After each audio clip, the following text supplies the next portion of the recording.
ఆస్ట్రేలియాలో యూదులపై ఉగ్రవాద దాడిని యావత్ ప్రపంచం ఖండిస్తోంది. సిడ్నీలో హనుక్కా వేడుకలో జరిగిన దాడిపై యూదు దేశమైన ఇజ్రాయెల్ తీవ్రంగా మండిపడింది. ఆస్ట్రేలియా ప్రభుత్వ విధానాలు దీనికి కారణమని ఆరోపించింది. యూదులపై ద్వేషభావం ఆస్ట్రేలియా సమాజాన్ని కలుషితం చేస్తోందని ఆగ్రహం వ్యక్తం చేసింది. ఆస్ట్రేలియా ప్రభుత్వ విధానాలు అగ్నికి ఆజ్యం పోస్తున్నాయని ఇజ్రాయెల్ ప్రధాని నెతన్యాహు మండిపడ్డారు.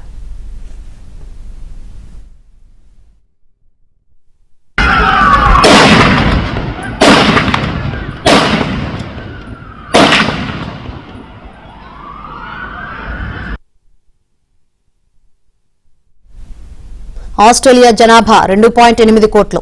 వీరిలో 1.17 లక్షల మంది యూదులున్నారు. 2023 అక్టోబర్ 7న ఇజ్రాయెల్ యుద్ధం మొదలైన తర్వాత ఆస్ట్రేలియాలోని యూదులపై దాడులు పెరిగిపోయాయి. యూదుల ఆస్తుల విధ్వంసం, బెదిరింపులు జరుగుతున్నాయి. యూదు వ్యతిరేక ఘటనలు తరచుగా జరుగుతున్నాయి. గత ఏడాది సిడ్నీ, మెల్బోర్న్ నగరాల్లో యూదులే లక్ష్యంగా దాడులు జరిగాయి. యూదుల ప్రార్థనా మందిరాలకు, వారి వాహనాలకు నిప్పు పెట్టారు. మరోవైపు యూదులకు తగిన రక్షణ కల్పించాలని ఇజ్రాయెల్ ప్రభుత్వం గతంలోనే ఆస్ట్రేలియా ప్రభుత్వానికి విజ్ఞప్తి చేసింది.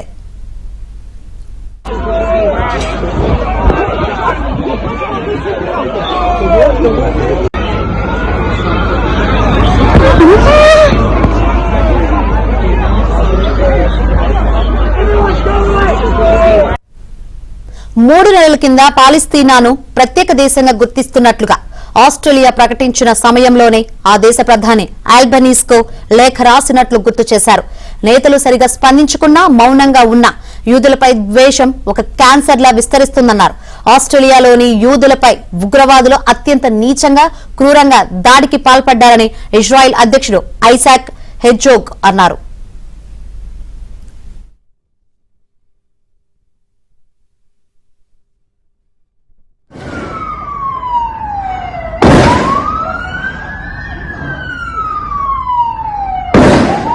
Mais il y a un deuxième là.